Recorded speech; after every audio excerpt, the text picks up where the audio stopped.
If you're fearful, it could be because of a previous loss that you're still attached to. Remember, if you feel that, if you feel like, damn, I lost yesterday, I don't want to trade again today, or I'm scared to trade again today, you're not learning from your previous loss because if you did, you wouldn't be afraid of it, right? So you really have to do the inner work.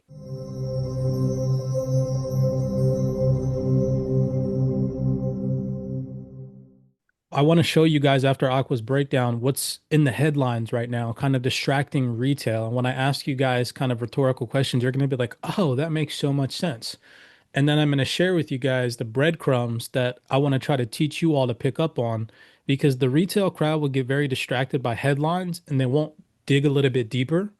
When you actually read into the China US headlines, they're actually not as positive as the market's making it out to seem in the headlines right now. And I try to share that with you guys in the fundamental section. So we'll go over that in today's video, and that'll kind of clear the air on why the total cryptocurrency market cap was still down today, to set you guys on the right path moving forward heading into next week. But Aqua, bro, take it away, man. You got to make your screen a little bit bigger, though.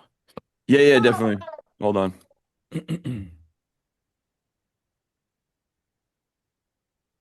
All right. So, today I had a winning trade. I had two winning trades, but I'm just going to talk about this trade in particular. So let's see here. Can you mute everybody? There's like some feedback. Yeah, there you go, bro. You just got to unmute. All right, perfect. All right. So basically, when I came in, this box is New York session is still going until what, 10:30 here. But when I first came in, I was like, all right, well, we got a nice break of structure here to the top side. Um, and pretty much I was like, all right, well, we're probably going to start heading back up, but we're going to get into a discount zone. So I took my fib tool from this move to this move and basically placed a buy order. And I placed my buy order really, really low. And I placed this buy order like here, right? So seeing the market coming down, um, I just remained patient today. You know what I mean with this one. So when it finally came down, it activated my order. I had my buy stops just under like I didn't like pretty much I didn't want to like if it was going to come down and break this low right here, I was like then everything is history, right? So I just brought it down just a little bit. But I when it started coming to the top side, it started messing with my head. Like you could see here, I could have won so much more if I would have just waited it out. And that's where my mind was at. But because it had came down and it wasn't going up for a while, I was like, damn. And then when the candle started shooting up, pretty much I was like, man, let me just lock in the win today because yesterday the market just reversed. You know what I mean? So like my emotions were really high. I think I did a good job by just exiting and not staying in the trade, right? So yeah, that was my trade today. And yeah, bro. Nice. Looks Good good, job. brother. Really clear, bro. I mean, today the vast majority of the market order flow was sells. Excuse me. So I called a similar position, but where you're taking your fib from, so if I could annotate, Yeah, yeah, go for it. I took this move here off the backdrop of a couple of different confluences. What the fudge is happening? Why can I not draw? Okay, there we go. Okay, so I entered here in this area and I rode this move to the upside and I took profit once this high was violated and once I saw buyers get trapped at these highs. So I literally took my profit right at the exact top. There's a reason why I entered in here via some information that was presented to us yesterday in the Discord in terms of deltas and dark pools, and then also taking a look at where London session had bought in a previous area. So I'll break that down for you guys real fast if you would like. But good job overall, Aquaman. At the end of the day, you were getting in on a pullback. Nice tight stop loss, good risk to reward ratio, and not chasing the market, having the discipline to not enter in on this massive bullish move and start to facilitate positions all the way up here and think that the market's going to go higher from there was really good. Waiting for a pullback and then entering in at the 79% retracement from this fib that you had drawn on. So all in all, And good, bro. something else I didn't say too, what you had said, my mind, like I heard your voice saying it, was New York usually pushes price low before they go higher. So I was like, that's what was in my head as well. You know what I mean? Yeah, yeah. At the end of the day, good job, man. Today, like I said, the vast majority of the order flow was sells, mind you. But don't ever think that just because the session is predominantly bearish intraday, that there aren't both opportunities for buys and sells, because there are. You just have to, again, not expect too much from the market, and remember that if you're going to trade against the intraday trend or the intraday order flow, which in today's case, as of now, up until this point, was relatively bearish. um, take profit or move your stops to break even. Capital preservation is key. It's not about making money, it's about preserving your capital. Don't think that if you're in a buy, the market's going to give you more and go higher. Don't think if you're in a sell, the market's going to continue to go lower and give you more. Again, manage your greed, manage your capital. That's really all that we can do. That's really all that we have control over in these markets. So good stuff, bro, at the end of the day. All right, let me Thanks, share bro. my screen and let's go Yeah, over yeah. this real Hold on fast. a second. Um, do you guys want to do kind of like a quick fundamental overview, talk through that real fast, or do you just want to jump down into the price action? Overview's cool, bro. Fundamentals. Okay, Fundamental cool. overview. So, when I came into the New York session this rising, I always check fundamentals from around, I don't know, whenever I wake up, which varies each day. I try to wake up at 6:30, sometimes 6, sometimes I wake up at fucking 3 a.m. But regardless, I usually check fundamentals before I trade. So I'll sit down for like 30 minutes, maybe an hour, depends on how strong fundamentals are that day, and I'll just read some things. Carrying over from yesterday, mind you, we had a hawkish tone from Jerome Powell. That was one of the primaries today that I still see lingering in today's fundamental backdrop. So that's giving strength to the dollar. We know that when the dollar is relatively upbeat or stronger, it usually tends to weigh on risk assets. And we can see the dollar is relatively strong today, especially on the higher time frame, right? Dollar's been in an uptrend, and we can clearly see that reflected in assets paired against the dollar, like the cryptocurrency market pretty much is, right? So that was one thing, dollar strength. We also have rising 10-year yields. That's another thing under the backdrop that the Fed is going to possibly not cut rates in December based off of Jerome Powell's comments. We broke that down in yesterday's report. I won't beat a dead horse.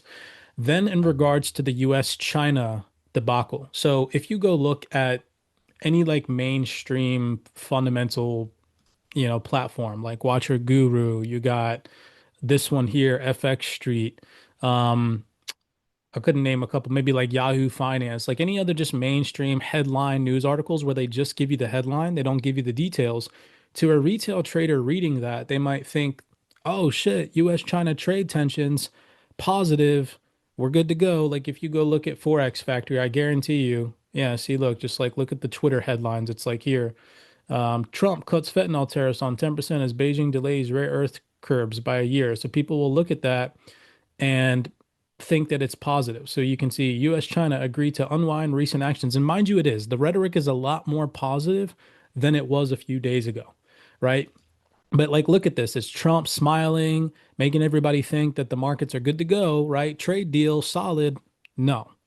Let's dig a little bit deeper. So you always want to read into these fundamentals. Don't just take the headline for granted. Actually read through them because you'll start to pick apart little breadcrumbs that'll give you insights as to why this actually isn't as positive as everybody might presume it to be right now. Mind you, again, I'm not saying it's not, but it's not as positive as everybody thinks, which is why we're seeing the dollar much stronger. We're seeing crypto almost shed a freaking $100 billion today. And all the retail traders are probably like, what the heck's going on? I thought that once this China shit was over, we were going to see moon prices. Well, let's read this. So I dropped the fundamental report where I found a couple of little nuggets. And so this is from CNBC, surprisingly. But if we read this real fast, it says President Donald Trump and Chinese President Xi Jinping. And by the way, I want you guys to tell me after I'm done reading this, does this sound positive or does this sound kind of like, there's still some uncertainty lingering that headlines aren't really giving the details on? So, President Donald Trump and Chinese President Xi emerged from a high stakes meeting touting agreements on tariffs and export controls that amount to a tangible de escalation of the contentious trade war between the two superpowers. But many details about what was achieved remain unclear. I'll highlight that. That stands out to me. While other key sticking points in the US China trade relations appear not to have come up at all, the overall US tariff rate on Chinese imports, meanwhile, will stay at a historically high level. Highlight that as well. The agreements struck during the meeting in Busan, South Korea, do not amount to a comprehensive trade deal. I'll highlight that as well. You kind of like getting what I'm getting at, right? You starting to see what I'm seeing. So though Yeah. Trump claimed after the meeting that one would be ready to sign pretty soon, he nevertheless hailed the summit with Z as amazing. So this was the headline, right? I'll highlight this in green because again, people will be like, "Oh, it was amazing. This is going to be positive." So this is what everybody's seeing. This is a headliner right here. Twitter probably took this one little tiny piece. You could probably go over to Watch Your Guru right now, I guarantee you, and you could see Trump said meeting with China was amazing. I guarantee you, Watch Your Guru put that shit on their Twitter, right? Retail will see that and be like, oh, time to buy. But look at all the things that still remain uncertain after this meeting, which everybody was anticipating a positive outcome. But what outcome did we actually get? Yeah. Not really a positive one, right? Yeah. So I don't need to further this. It continues to go on. I gave you guys some highlights here, like it says here. While the trade truce is welcoming news, any indication of addressing underlying structural matters of concern is missing, such as China's industrial access capacity and non-market economy practices, said Wendy Cutler, Senior Vice President at Asia Society Policy Institute. That means the truce is fragile and tensions are certain to heat up again, Cutler added. That is not good, right?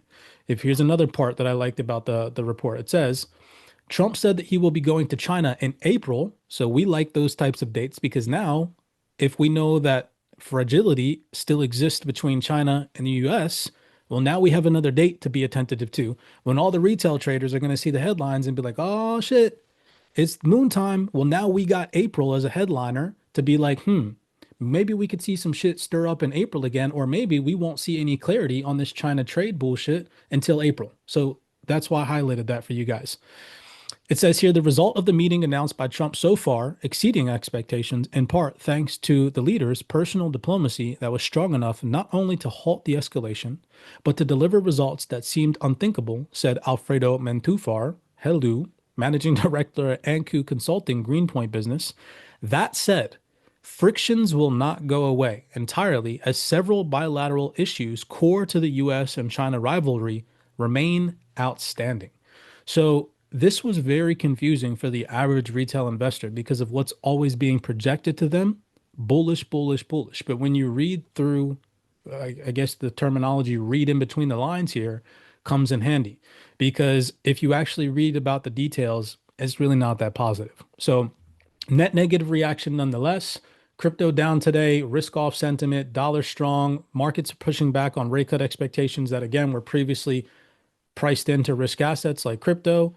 Remember, I told you guys in the previous report, I know for a fact I said this. We went over the percentage probability. It was probably like Sunday this week in a Zoom call.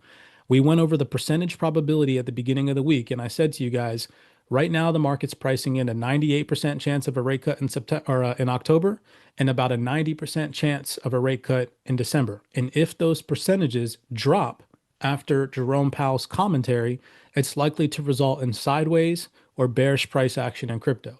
And now here we are. Those rate cut expectations have gone from, I believe, 90% probability in December down to like 76% probability. And we got hawkish rhetoric from Jerome Powell where he verbally said, we're still in an uncertain environment and rate cuts in December are not, I don't remember the terminology he used, be Not gone. certain. Yeah, Said he, not he said certain. something along those lines. He pretty much crushed everybody's hopes of rate cuts in December unless You guys answer this question. Unless we see what? What do we need to see rate cuts in December? 2 3 months of high inflation. I would lower inflation, right? We Low need to inflation, see sorry, low inflation. exactly. We need to see lower inflation in the data, and we need to see cooling in the labor market. And if we can see those two things, then we can see a rate cut in December. But Jerome Powell said, well, we don't have the data, and the data is uncertain right now because of the government shutdown. So we don't have enough data to determine whether or not we can cut rates again in December. So the market's like, oh shit, well, maybe it might not happen. And we start to see a de-risking event, right? So we warned about all this stuff. At the end of the day, nothing out of the norm. If you guys have been paying attention to the fundamental reports and the Zoom calls, you should be aware of the current environment. As of now, that doesn't seem to be changing anytime soon because today we don't really have any scheduled data. We do have some earnings reports that are going to come out the closing bell. Maybe that boosts some sentiment if they come out relatively upbeat. Doubt it though. And then outside of that, as we head into the weekend, we're still just going to be paying attention to any geopolitical tensions, Russia, Ukraine, Middle East, and then any announcements between Canada, India, or China around tariffs. All right. Heading into next week, mind you, we have, or we're supposed to get the first week of a new month on Friday. We're supposed to get the NFP, we're supposed to get ADP figures, and we're supposed to get unemployment rates. But that remains elusive. So I don't think we're going to get that unless the government miraculously opens up. So any data that we do get, we'll be paying very close attention to. All right. D'Angelo, go ahead, bro. Take it away before I break down this trade today. For the two factors that we need to see in order to kind of see this turnaround, cooling in the labor market data as well as lower inflation, do you think, bro, from what the event that we seen on October 10th, from that from from when this guy announced those significant tariffs and we seen that auto I think deleveraging event across all of the exchanges, do you think that's in a way a preview, right? If we don't see those two factors that are somewhat positive, we could revisit those prices again. I kind of see it kind of like a 110%, bro. preview. Mhm. 110%. And I also think too that if we were to enter into an environment like remember, I don't remember if we have talked about this before. I've noticed that these pullbacks that we're currently living through always tend to happen at the later half of the year. So like fourth quarter, when everybody gets euphoric and thinking that the market's going to rally, think about it. If we're in a fundamentally driven environment, it would only make sense from a market maker's perspective to throw everybody off, make everybody think the market's going to continue higher. Then at the end of the year, dump it, recalibrate their order books for the next year, and then continue with the momentum the following year when everybody's in pain, right? They did it in 2023, rolling into 2024. I showed you guys that. They did it in 24, rolling into 25. And now we're kind of in that same environment where everybody got super euphoric about rate cuts. They thought that monetary easing was just going to come like that in the blink of an eye, which it does seem pretty fast when it starts to happen, but it still takes time, it takes data, and it takes strategic positioning so they don't break markets. And so, yeah, Mo, I mean, I could see an environment where if we don't get a perfect rainbow environment in terms of data for the Fed to cut, then we could definitely revisit the lows, and possibly even go lower depending on how long the inflation stays sticky and troublesome, or the Fed's forward guidance that we're going to get at another December meeting. Hopefully after we have a couple of data reports, if the U.S. government opens back up. But I mean, like, could you imagine? Even Jerome Powell said yesterday, he's like, the labor market's cooling, but it remains relatively resilient. I remember he said that. And so, what if we actually enter into an environment where economic growth continues, and the market's not expecting that right now. The market pretty much all year was expecting deceleration of the economy, was expecting contraction, and look at the dollar. The dollar's fighting back. So if we did see higher inflation or we did see stronger labor market figures, yeah, we could be in an environment where we see stronger dollar for a prolonged period of time and a deepening retracement in crypto. But then again, I want us to be mindful is we can't marry biases like that because what if we enter into an environment where crypto breaks free from a risk asset narrative and enters into like a utility cycle where certain assets that are used by financial institutions or even adopted in treasury strategies get adopted once institutions get like regulatory clarity. And I don't maybe think that it will drive the whole entire market higher, but maybe those specific assets that are being utilized by institutions or large organizations and strategies, maybe we see a bull run continue for those assets. Like who knows? So yeah, I can sit here and tout deeper retracement if we see this, but we also need to be prepared for the opposite, which is why I try to tell you guys, look, when the market's down $80 billion, that's an opportunity. Even if the market goes lower, remember our job as investors is to minimize our risk. That's it. If we can do that over a prolonged period of time, we are likely to outpace the average investor because the average investor invests off emotional attachment to the markets and making money. Well, if our goal is always to only buy when the market's down, even if it goes lower, that's fine. But when you buy when the market's down, you maximize your upside and you mitigate your downside, right? So again, I'm going to continue to run the same strategy. On days like this, maybe I can enlarge it a little bit and say, I'm not going to buy until the market's like $75 billion down. I've been doing 50 billion, but 75 billion would be even better. I'm buying, guys. Like I'm buying because nonetheless, I'm involved in crypto for a very long time. I'm not going to sell a lot of my crypto bags that I'm accumulating till I'm like, probably in my 40s, which is quite a ways away. So strategy continues. We just need to be mindful, especially if you're in DeFi. If you're a trader, then intraday conditions are definitely important. But yeah, D'Angelo, good observation. I think that that's something that we will continue to be mindful of. By the way, too, we had some rhetoric from Governor Ueda. I haven't broken this down yet, but do remember that we have the Bank of Japan's decision, right? So that's still a possibility. As it's like you can see right here, he said, as for the timing and viability of rate hikes, we don't have any preset idea. So the market right now is pretty much expecting no rate hike from the Bank of Japan. So if that's what the market's expecting, if today rolling into tomorrow, they announce a fucking rate hike, guys, that's going to strengthen the yen substantially. And it's likely going to weigh further on risk assets. So we just need to be mindful of those things as well lingering. I forgot to mention that in the fundamental backdrop that we do have the Bank of Japan's decision in the next 24 to 48 hours. So, all right, moving on. If there's no other fundamental questions, let's break down this trade real fast for you guys. Is there any fundamental questions before I move on? Okay, cool. It was actually really great today to see me and Scalper take literally the same exact trade. Like, I'm not even gonna joke. It's like if you look at our entries, we pretty much entered at the same exact area. So I created this new chat in the Discord, and the only people that are going to have access to it, so that way there's not a bunch of in-between comments and whatnot, are going to be the mentors and the people that are actively have already actively passed the challenge and are profitable. So over time, I'll gather the names of those individuals because there's a handful of them in this community. And I'll start to add them to this chat so that way people that aren't can take a look. And this will kind of just be a journal section. So anytime one of us takes a trade, loss or win, you can break it down, you can share it with screenshots and text in this channel so that people can come back and read it, right? So I'll make sure to kind of do a little screenshot like I did up here, breaking down some text areas and just kind of some things that I was looking at when I did this breakdown on my trades. I'll do the same for today.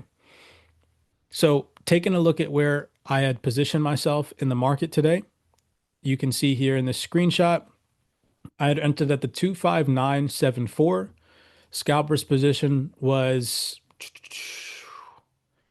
at the, I think maybe slightly below that. Regardless, we entered in the same area and pretty much exited in the same area. So I want to break down why this was step by step, taking a look at the higher time frame. You guys you guys already had the fundamental backdrop. So today I was a little less aggressive with my buys. And I waited very patiently for the market to sell off because I knew that the fundamental backdrop was not favorable for riskier assets. Futures, Nasdaq being a risky asset class. I said to myself, okay, if I'm going to be a buyer today, I'm going to wait and see if the market sells off before I buy. Well, Scalper in the scalp deltas, if you guys haven't been paying attention, he updates the Nasdaq scalp deltas or Nasdaq deltas and the MNQ deltas pretty much every day. So yesterday, when we had updated the deltas, you can see one of them popped up at the 25974. So this was another contribution to my trade today because today, having the mindset that the market was relatively downbeat, so we were set to possibly see some bearish price action in riskier assets like futures and crypto and stocks and what have you. Going to the higher time frame, you can see this green line when I had started on the charts today. This is that dark pool. When I had started looking at price action today, this is what I was seeing. So let me try to teach you guys coming into the session what I was looking at, what time frames, what areas of interest I was identifying, and kind of what I was seeing. So first, confluence was bearish fundamentals. We're likely to see some price action to the downside in riskier assets. That is very important. However, where do I want to place myself? I want to place myself with a higher time frame momentum. And yes, we're starting to see some distribution at highs, but we have to understand that previous daily price action has still been respected. So I was simply doing the same thing that I did in the breakdown yesterday, and I was taking a look back at where previous sessions bought from that created daily structure. And so if you guys remember 2 Zoom calls ago, we had annotated this Asia session sell down into a low. Then London session got past price action and they dropped price down into the Asia session low and they bought. And this created a daily candlestick low. So today, when I was doing my analysis, thinking again that the market is likely to sell off because of the risk off conditions, where could the market stop and see some buy pressure from? And sure enough, looking at the deltas and the dark pools, this dark pool at 259, I think it was 74, coexists with the London session lows from October 28th. And so I marked the London session lows on the hourly time frame and I marked the dark pools. And so I was sitting there saying to myself, if price can come into this area, and then on the lower time frame, once price comes to me, because again, as traders, we don't want to chase the market. We want to set areas of interest, allow the market to come to us, and then react to the conditions that the market presents us at those areas of interest when the time comes. So when price dropped into this area, all I simply wanted to see was a low, violation of that low, buyers become aggressive, create some form of support, and then become aggressive again. And when I saw this pattern today, I entered on the aggression and the break of the resistance after I saw sellers get trapped at these lows to again just give myself a nice solid risk to reward. And I was looking for some lower highs over to the left-hand side that I could take profit if this were to continue higher, right? A nice simple scalp. So let's break that down and let me show you guys what price action looks like when it came into my area of interest. So New York session opened. Okay. So New York session opened, and in the first 1, 2, 3, 4 candlesticks, we saw a huge bearish reaction. I'll jump down now to the lower time frames. So here's 8:30's price action. Mind you, I don't trade before 8:30, so I had a pretty decent amount of time to sit there and confirm, well, New York session opened at 7. Market was bearish, and when I was doing my analysis, I was like, okay, price action relatively bearish, fundamentals relatively bearish. What are market makers likely to do? They're likely to entice buyers right before the 8:30 9:30 a.m. Eastern time open, and they're going to drop price down into a discount or the dark pool, which again, mind you, was down here. And you can see where 8:30 is at this blue kind of vertical line. This is when stock market trading opens 9:30 Eastern, and you can see where the delta was. So this is where we were at. And I was simply saying to myself, okay, I'm going to be patient again. I'm not going to try to buy this little tiny bounce because we're still not near the delta, right? We're not near the dark pool. I keep calling this a delta, it's a dark pool, but you get what I'm saying. And we're also not near the London session lows yet, which are this white line. And so I just waited. Again, allowing the market to come to me and sticking to my rule, which is I don't trade before 8:30. So once 8:30 happened, they started to dump the market. Once price came into the dark pool, I said to myself, okay, now let's go down to the lower time frame. I don't have the seconds charts on TradingView, but nonetheless, I started to drop down to the lower time frame on Top Step. There they go. They respect the London session low almost to the freaking exact pip right there. And so remember, I told you guys yesterday on the lower time frames, all of these candlesticks are going to be structure points. So there's a structure point here. There's a structure point here. And so now that price is sold off, if we're going to see a reversal, what do we need to see? We need to see a break of resistance and we need to see a support afterwards. Watch what happens. So, mind you, think about my entire approach. I did fundamentals, realized they were bearish. I didn't trade before 8:30 and all the price action before 8:30 was bearish. Before 8:30, I noticed that market makers started to push price down towards a dark pool and down towards a London session low that previously existed before as a daily low. Then, once price came down into those areas, all I did was wait for the pattern to play out. That's how simple this shit is. And watch. So, here's structure points. All I did was wait for a violation of these structure points. There's the violation of the structure points. Now I'm saying to myself, okay, if I'm going to enter into this position and buyers are going to remain in control, I need to see a higher low created. There's your higher low. I know you can't see it because of my entry here, but there's a wick right here. It wicks down like this. And then we see buyers back in control. So this is the pattern. I entered on a buy stop right above the high and off she went, right? So this was a very simplistic entry, nothing too outrageous. And all I was simply looking was for buyers to come and try to make an attempt to clear out the highs to regain control over sellers that likely trapped them in these areas, right? So this was my first take profit. My second take profit for today was the sell delta at the New York session highs. My first take profit was hit. And I was in and out of the trade in less than, I think, an hour, right? So very simplistic, ending freaking October with a banger. Nothing outrageous, nothing crazy, pretty much same strategy, being patient. Hopefully when I'm doing these breakdowns for you guys, you all are seeing that it really takes kind of like repetition on certain things and parameters that you set for yourself, like not trading before 8:30. That's one thing that has allowed me in my career to really see clearly and structure patience into my trading.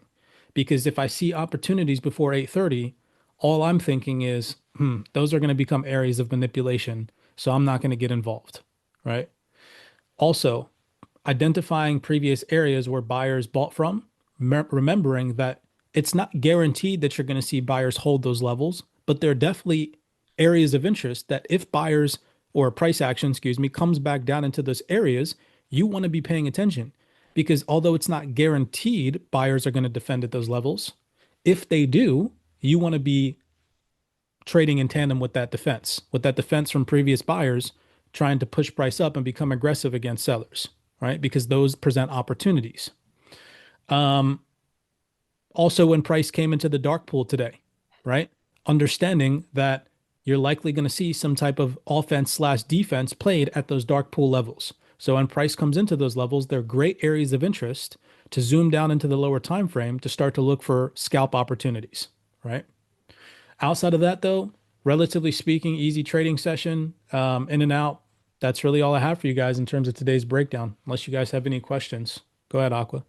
Yeah, I got a question. Okay, so because you said break of resistance and then create support. where exactly is break of resistance? Just point out break of resistance. What is like, Yeah, so I can't go down to the lower tier. Let me stop sharing my screen and let me go over to Top Step, bro, because Top Step has the seconds charts and okay. TradingView does not. So hold the fuck up. You can see it much better on Top Step. You'll see what I'm saying.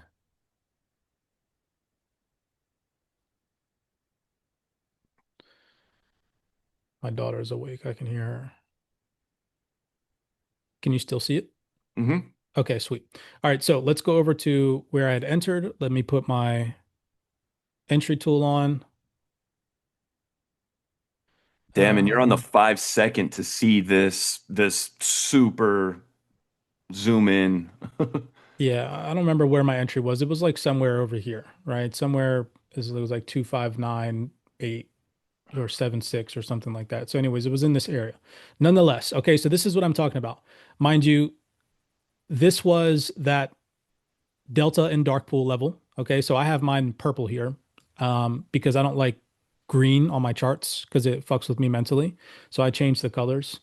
But anyways, and this was that London session low. Okay, so just so you guys are kind of like aware of where we're at because this is the 5 seconds chart. So on TradingView, I just showed you guys how once price action, excuse me, sells off into an area where buyers previously existed, it's not guaranteed that buyers are likely to defend, but if they do, you want to be able to determine how to read that. And so you can see buyers are starting to try to trap sellers, throwing up passive walls of defense here at these lows, but sellers continue to overpower and continue to push through those defensive walls and continue to create structure, right? So these Mhm. are all structure points. These are all lower lows and lower highs, Okay. right? And for the first time ever, right here, at the same exact time, you have to also think in terms of like, can't be coincidence, right? So remember, mind you, this white line is London session's exact low from October 28th. So New Hmm. York session pushed price down into this low. And as soon as buyers push, or excuse me, as soon as price came into these levels, buyers trapped sellers and then they became aggressive enough to break resistance. So you can see all these higher, or excuse me, all these lower highs. So this is a lower high, LH, LH, right? Hmm. All of these lower highs have now been violated by this one bullish move. So after you see that, it's not time to buy yet. You don't want to be like, Right. oh, okay, I'm going to buy just because I saw all these resistances broken. Because what we could see is we could see buyers get trapped, and this could be a fake out by the market makers, and then they could just dump again. Right. What we want to see is we want to see a higher low and another higher high formed. That would give you the best confirmation for a better entry that gives you more confidence. And sure enough, we see that. We see the market fail to create a new low, and Hmm. instead they create a higher low. So here's the pattern. You see resistances, they're broken, and then they become support. So Yeah. this previous resistance here now is the new support, and you can see a new A to B move. So in the lower time frames, I was seeing that this is a bullish reaction. And once this pullback started happening, that's when I started to facilitate buy stops above these highs so I could get tapped in on the reversal if buyers were going to continue with this momentum to the upside. Sure enough, they did. They defended. If we were to take a fib from this new low to the high, same thing like I taught you guys yesterday. Look at where they retraced to 79% discount. We could actually even enlarge this to the freaking wick. They tapped straight into the 79% discount and went on a bullish run, right? And this is again just without order flow. This is very clean price action. When you see these types of patterns and these reactions at areas of interest where previous market makers bought from dark pools or deltas, you don't want to just sit on your hands. These are opportunities in the market to chase scalp positions. So, yeah, hopefully that answered your question, Aqua, on where the resistances are and stuff. Yeah, yeah, no, yeah. Thank you so much for that. And that actually finally clicks for me now. So, yeah. Hey, Scout. Also, too, I'll throw in there, I like my moving average crossovers. That's a confluence that I've been using The guy again that taught me how to set up my fib. That was another retail gem that he gave me that I've been using pretty much my entire career is the moving average crossover. Interestingly enough, I will say this for anybody that's in the order flow, what I've noticed is that the moving average crossover coexists with the 15-minute VWAP on Scalper's order flow tools. So where that purple line is for the VWAP, the triple moving average crossover tends to mirror that VWAP. So I'll throw that little nugget in there. But nonetheless, we had a triple moving average crossover here. And I don't remember who it was that asked. I think it was Rob, somebody on the Zoom call the other day. I told you guys, when you have a triple moving average crossover, which we have here, before we have the triple moving average crossover, price action maintained underneath of the triple moving average crossover. And at the same time, you see a triple moving average crossover. What do you see? You see the pattern shift. Boom, there's the higher low, there's the higher high. And if you go back to that previous Zoom call, I told you guys why I use the triple moving average crossover because usually price does what? It pulls back into the 50 EMA slightly underneath of it. So notice here, again, the 50 EMA holds now, price action pulls straight back into it and holds in the form of a higher low, and then it continues. So I use that in my analysis to gain confidence in my trade that I'm entering into the right position. Because if price action doesn't hold above the 50 EMA and the 50 EMA continues to stay on top of price and it looks like this, right? I know that it's not time to enter and that the market's likely going to continue to discount itself, right? Lee, go ahead. You got your hand up. Yeah, hello, mate. Um, so on forex, you have psychic levels. Now, I Yeah. did put a question in the futures on Discord about what are the psychic levels for the futures market, especially MNQ. And Scalper said about they don't use psychic levels, use deltas. Could you Yeah. just give me a quick tutorial how to read a delta? Because I don't know how to do it. Yeah. Well, first, if you want a tutorial on how to read deltas, have you gone through the delta education section No, is that in in the your Discord? 2.0? It's in the No. Discord, brother. I would, Oh, honest to God, because that's too long for a Zoom call right now. no, that's But fine. We're back in the Discord then. yeah, sure. Go into the monthly section, and then are you a monthly member? Yeah, yeah. Yeah, and then go into where it says Delta Education, and then in that channel, literally just scroll up to the top of that and work your way down. There's probably over 100 PDFs in that section on how to read deltas. Can I just Um, quickly ask as well, when you were reading that chart, are you actually reading that on the 5 seconds? yeah, Yeah, you've got to be quick. very quick. Yeah. I will say this, I favor the 30-second chart, but so that way I could answer Aqua's question properly and show him the fractal time frame structure, I went down to the 5 seconds. But yeah, you definitely, that's what I was saying in the previous Zoom call too. If you're going to scalp on the lower time frames, I recommend not monitoring price action on the lower time frames because you're subject to just like mentally think that a big candlestick on the 1 second chart, oh, it's time to enter. But in reality, it's just a manipulation candlestick. And on the higher time frame, it doesn't equate to bullish momentum or bearish momentum, depending on how you're looking at it. So that's why I try to say I only go down to the lower time frames once price comes into my area of interest to go and look for entries. I won't sit there and monitor price Mm. action on the 15-second chart because what your brain is going to do is be like, oh, that's a setup, that's a setup, that's a setup, that's a setup. And you're just going to think and setups are happening when in reality they're not. Yeah, I'm actually watching the 1 minute chart in a minute. That's what I've watched all the time. Yeah, even on the 1 minute chart, you're subject to that same fractional mindset where you get caught in it. If you're a trader, you know exactly what I'm talking about. How many times have you entered into I'll just use a buy position as an example. How many times has the market been selling off? You are on the 1 minute chart and you think you see a buy pattern, you buy and you're in profit for a little bit, but then the market dumps one more time, takes you out, discounts itself again, and then goes on a fucking run, and you're left wondering what the heck happened.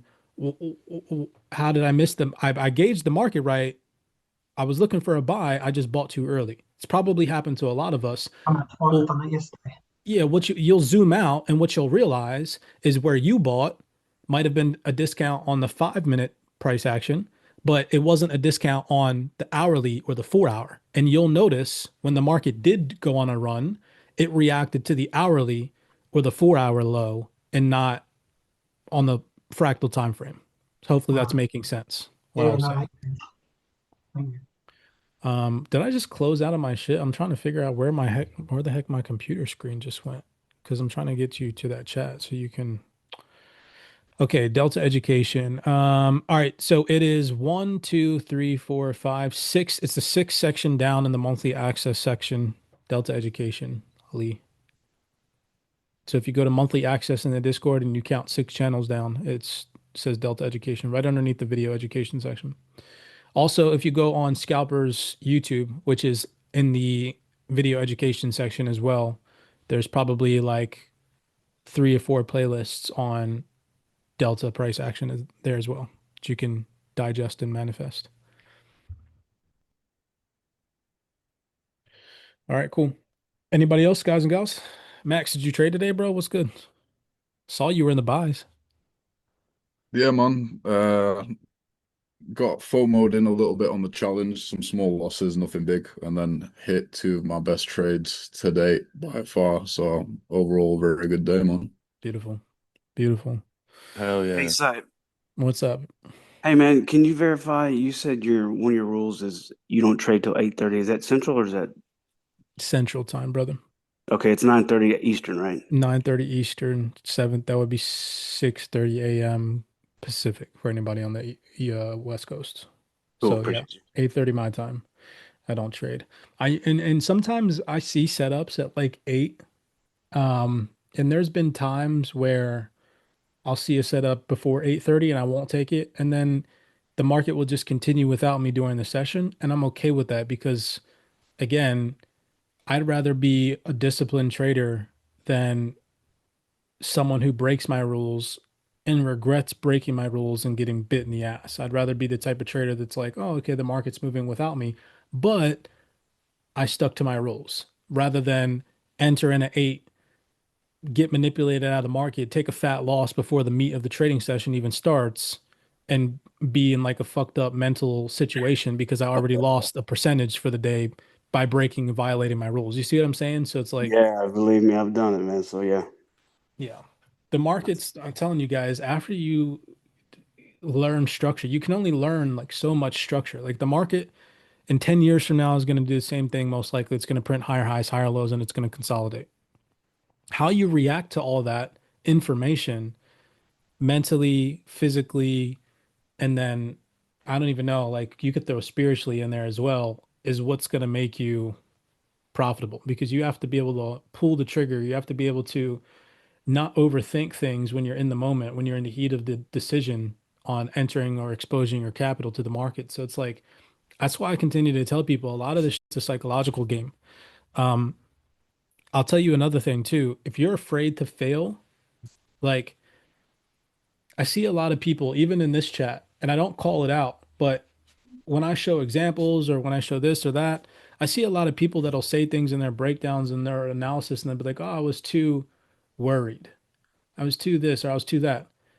Remember that the worst outcome in any trade that you take is the loss that you should have already accepted before you take the trade. So there should be no fear involved. And if there is fear involved, then again, there's some deeper root to that in regards to some people don't like the feeling of failure, or maybe you guys have a family or friends that you're trying to impress and you don't want to let them down. Like that fear stems from something else that you need to solve.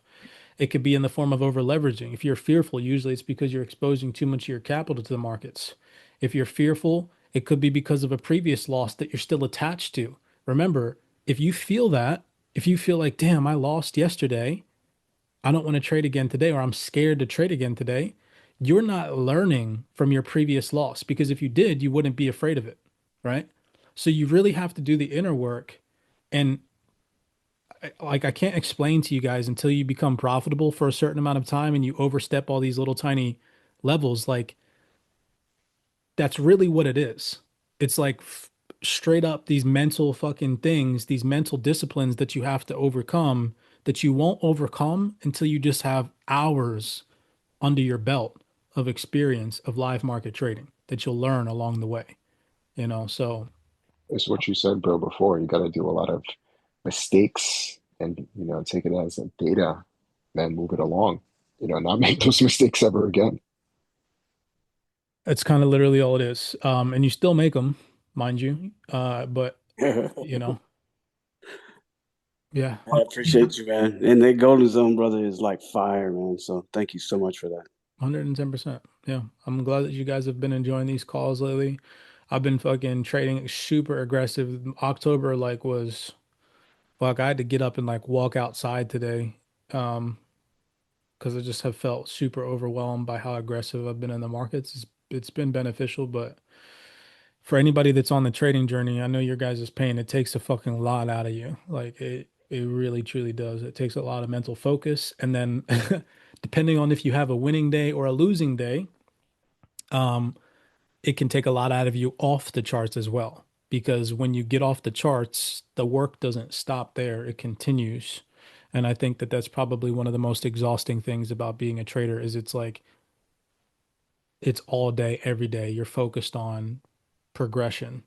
And if you're not, then when you come back into the markets, it's almost like you beat yourself up because you're like, damn, what could I have done better?